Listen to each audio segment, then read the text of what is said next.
This is your Q&A time writing at 240 words per minute. Your proper names are Mr. Wynn, Peoples number 3, Peoples 1, and Bretts.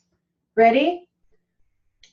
Good morning, Deputy. Good morning, sir. Now, when you initially responded to Mr. Wynn's residence, you indicated that when you entered, you smelled the strong odor of marijuana, correct? When I initially was there, no, I did not smell an odor of marijuana. My question was, when you entered the residence, you smelled it. Oh, that's correct. Okay. I believe that you indicated that when you looked over on the table that is marked in Peoples number 3, you noticed the items of evidence that we've already gone over, right? Correct. So you didn't have to go very far into the location to see all these things? Not very far at all. Okay. You saw the individually wrapped baggies, the bowl, and then you found a scale. Did you form an opinion right away based on your training and experience that the marijuana was possessed for purposes of sale?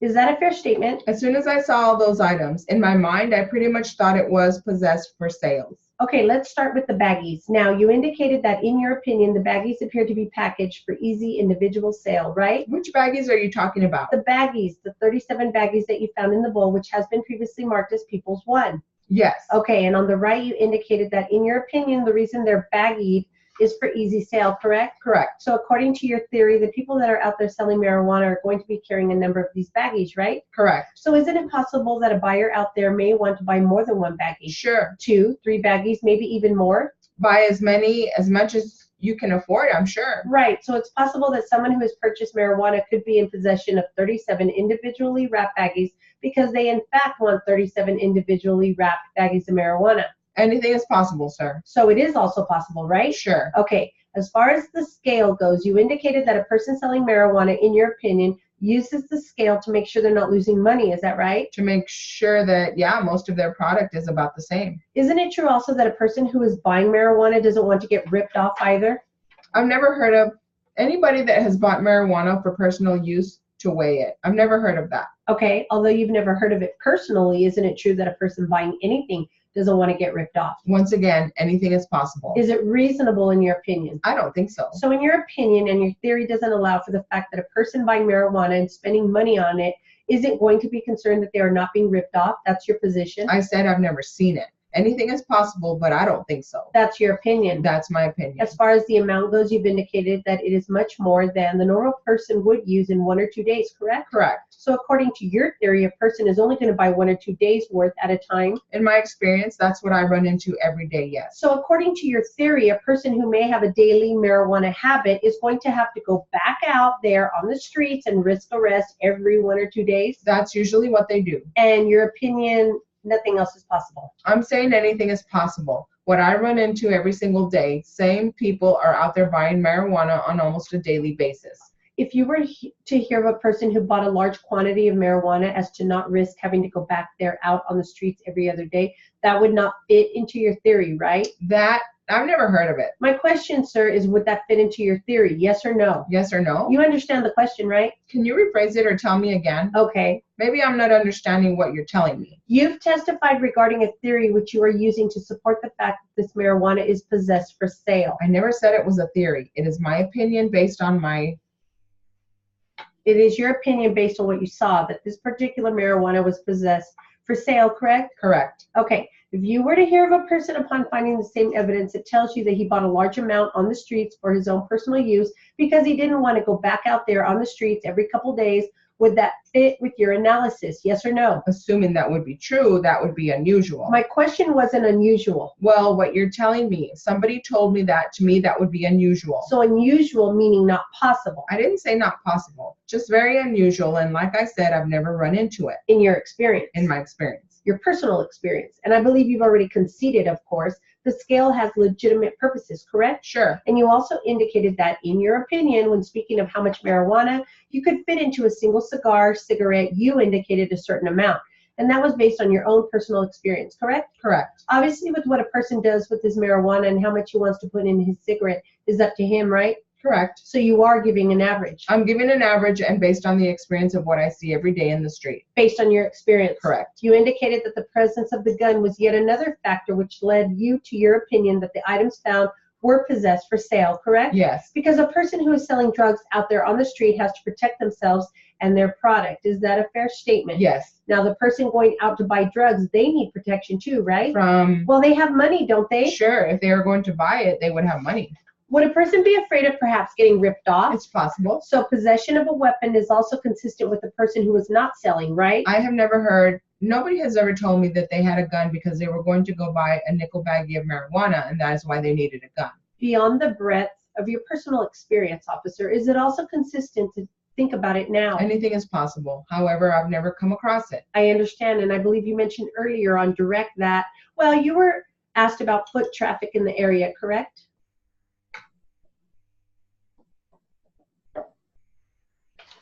Stop right here. No. This is your first Q&A time writing at 225 words per minute. Your proper names are Buick, Dr. Smith, Jones, and Dr. Boyd. Ready? Did you apply your brakes? Not that I recall. As far as you recall, you just let up on the gas? Just let up on the gas. And you didn't see the car behind you until the accident occurred? Not until after the accident. So you didn't know what its speed was or anything like that? No. It was a clear day? Beautiful. Roads were dry? Yes. Was there any gravel there or anything? No. Did you hear any skidding sounds? Didn't hear nothing, and we didn't see no skid marks when the police came either. Did you talk to the driver of the other vehicle? The one that struck you? Yes. What did he say? He said I applied the brakes and too fast, which wasn't true because I didn't do it. No sign of it on the road. I just asked you what he said. Oh, well, all right. He said that. He didn't say that. He just said he applied his brakes. Okay. What he said, that's what he said. Did he say anything else? Not that I recall. Did you say anything to him? I just asked him to stay right there until I got the police. Did anyone in his car appear to be injured? At that time, no. Was there anyone in your car with you? No. Did you have any apparent injuries at that time? No. What kind of damage was done to your car? $980 in the rear end of the car. Has that been repaired? Oh, yes. Has that been paid for? Yes. By your insurance company? Yes. What kind of damage was it? What did the car look like after it was hit? Well, mainly bumper, trunk lid, and the whole back end of the car. Were the taillights broken? I don't recall. Any damage to the frame? No. Were you able to drive your car from the scene? Yes. Did the other car drive from the scene? That I don't know, but he shouldn't have because he lost his water out of his radiator. Did you drive your car around for a while before it was repaired? Yes. Are you still driving that car? No. What kind of car was that? 77 Buick. Did you own it by yourself or with your wife? Myself. The car was in your name alone? Yes. Do you remember how many miles it had on it at the time of the accident? No. Approximately? 80,000. And have you since traded that in on another car? No, I got rid of that one, bought another one. How much did you sell it for? $800, I believe. This was after it was repaired? What? This was after it was repaired? Yes. Hardly paid to have it repaired, did it? Well, at the time it did because I would have kept it. And the only reason I got this other car is because my son had it and it was a car I wanted and I was buying it at a reasonable price. This is the only reason I got rid of it. When did you sell it? What? When did you sell it? A year ago, last January, I believe. So you sold it 8 months after the accident. Whatever it figures. Did you come in contact with anything inside your car at the time of the accident? I don't recall. How did you feel right after the accident? Felt all right. Did you drive home? Yes. When did you start feeling not all right? The next morning when I woke up. I woke up with a bad headache. What part of your head bothered you? The whole head bothered. Did your eyes bother you? Yes. If the headache gets bad, they do. I meant that first headache. Well, that I don't recall. Just don't remember? Yeah, I guess. When did you first see a doctor after the accident? The day after the accident, the same morning as I got up with the headache. Who did you see? You would ask names. What's his name? Oh, Dr. Smith and Jones. You know it. Is he a family doctor? Well, you might call it so. He is because my wife used to go to him as long as he stayed in practice, but I've never been to him before that. What did he say? I couldn't remember that far back. Did he treat you at all? Oh, yes. What did he do? Well, he examined me for one thing, and I think he just gave me some prescription pills, I think is all he did the first time. Do you know what they were for? No, as far as I know, headaches is all I know. When did you see him again? I don't recall, but I've seen him a number of times. Did you have some more headaches? Oh, yes. How often? Every day. Starting the day after the accident, you had headaches every day? Every day. When would they start? It would vary. I would wake up in the morning, or they could start early in the morning or start in the afternoon. But for a long time after the first time, it was every morning I woke up with a headache. How long would they last? All day. So it was better when they started in the afternoon? Oh, much better. Didn't last as long. Much better. And then did the medication help? No. And that's what the doctor couldn't figure, but it would not help. Did they go away by bedtime? Oh, no. I usually go to bed every night with a headache. Now, does your head hurt in any particular spot?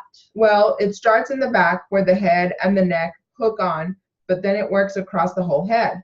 And when it works into a bad headache, you'd think I have a couple of gremlins in here with sledgehammers. In each temple? Yes. Sometimes the headache wasn't as bad as other times? Yes, it varies. How often do you get the really bad ones? Now, that's a question, you mean before or now? Before. Before, practically every day. Then when did that start to let up? After I got acupuncture treatments from Dr. Boyd is the first relief I have had. When did those start? What?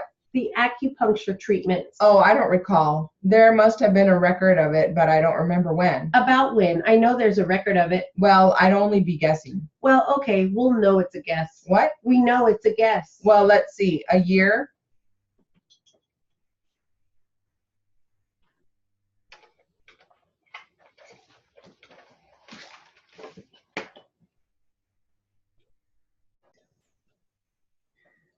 Okay, this is your second Q&A time writing at 225 words per minute. Your proper names are Officer Lynch, Officer O'Neill, Hack, Jack, Mr. Wilson, Siobhan Walker, West Pacific Street, Gabby, Siobhan, Conversating, Tim, Detective Carson, and Sinequan. Sinequan. Ready? Wait a minute, slow down. You mentioned an Officer Lynch. Yes. Was he here in person? He walked in here, but he didn't testify. He didn't testify. No. Okay, continue. I asked Officer O'Neill, can I call my mom down to give her the keys to the house? He said, yeah. I called my mom down outside. She came outside and I gave her the keys. She said, why are you locking my son up? Officer Lynch had got smart with my mother. By that time, they had put all three of us in the wagon. I don't know what officer it was, but they asked my mom where was I all day. She said he was in the house. Did you have possession of a gun at any time? No. Did you participate in whatever happened with the hack? No. All right, you were sitting on the steps in front of your house. Right next door. How long had you been there? About 5 minutes. I didn't even sit out for... What happened was I came from across the street from 1207 to inside my house. Then as Jack walked up, I had come outside from my house and we were talking. Then Tim had walked up. That's when the cop car pulled up, and that's when the wagon pulled up. Now, Mr. Wilson, let's go back to around 3 o'clock. What did you do that day? At 2 o'clock? 2 o'clock or 3 o'clock? What did you do that day? Well, about 3:30, I woke up and I went across the street to Siobhan Walker's house at 1207 West Pacific Street. And she was cooking dinner. She said, Gabby, I got to go. Cook dinner for my kids. I said, all right. And I was cooking dinner for her kids. And I was in the house all that day. I want to hear you. Speak up. About 3:30, I woke up. I went across the street to Siobhan Walker's house. She was cooking dinner for her kids. She said, Gabby, I got to go somewhere. Finish cooking dinner for my kids. I said, all right. And I was cooking dinner for her kids. After I finished cooking dinner, I was in the house all that day. I didn't leave the house. You were at Siobhan's house all day? Yes. And she lives across the street? Yes. At 1207? Yes. How long did you stay there? I stayed there all day until about approximately 11 o'clock sometime. That's when my mom had called me and I went across the street to my house. You mean 11 o'clock at night? Yes. And that's when your mother called? Yes. Then what did you do? I went in the house to see what my mom wanted. Then as I was going in the house, I seen Jack coming down my block. I was going in my house to see what my mom wanted and I came out. And me and Jack were conversating and then Tim walked up. Then we all sat on the step. Now, you've heard Detective Carson tell the jury about certain statements? Statements that he made up. Yes, I heard it. Certain statements that he said you told him. Right. Did you give him any statements? No. I'm asking you a question. Don't ask me a question. It's my job to ask the questions. It's your job to answer the questions. No. Would you explain to the jury exactly what happened after you were arrested? Now speak up so the jury can hear you. Well, when we were arrested, they took us to the police district and they put us all in 3 different cells. Officer Lynch, the dark-skinned cop that didn't testify. The one that did not testify? No, he kept coming, saying his little slurs to me. We go word for word. So he called me up, the detective. And I had taken, before I got locked up, I took medication, so I was high. That had made me real high. Say that again. I had taken medication. And you were high? Yeah. What kind of medication do you take? I gave you the name the other day. What do you take it for? My leg. I got a disability. My left side. I got a disability. Do you know what kind of medicine it is? I know one pill was a sleeping pill called Cinequan. I took 3 of them, and I took a pain pill, and that had me drowsy. Now, why do you take them? Because I got a disability. I got pain in my leg. A lot of pain in your leg? Yes. In other words, you have an injured leg. Yes. How long has it been injured? Approximately 2 years. And how was it injured? Hit by a car on a motorcycle. Can you run with that leg? No. I can't even bend my leg all the way. All right. Now, when did you take these pills that you're talking about? Well, before I walked out the house to talk to Jack, I had taken the pills. So I don't know what time it was, but it was about when the news came on, I had taken the pills. The pills didn't start affecting me until after they locked me up and I was inside the cell, and me and Officer Lynch had word for word. Then he told me what he was going to do to me. Slow down. You're not going to get this over any faster if we don't understand every word you say. If the jury doesn't understand every word you say, it's no sense in saying it. All right. Go slowly. Okay, so when the detective called me up, it was papers laying around, and he looked like he had something on the papers. Who is he? The detective. I don't know his name. The detective who testified here about the statements? Yes. The one that was sitting up here lying. Yes, him. Detective Carson. Yes. Fine. I just want to know who we're talking about. So I asked him what I was locked up for, and he had told me that somebody got robbed. And I told him I had nothing to do with it.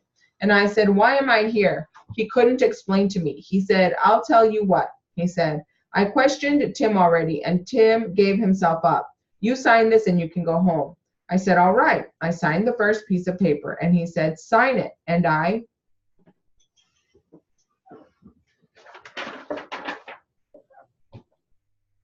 Stop this here.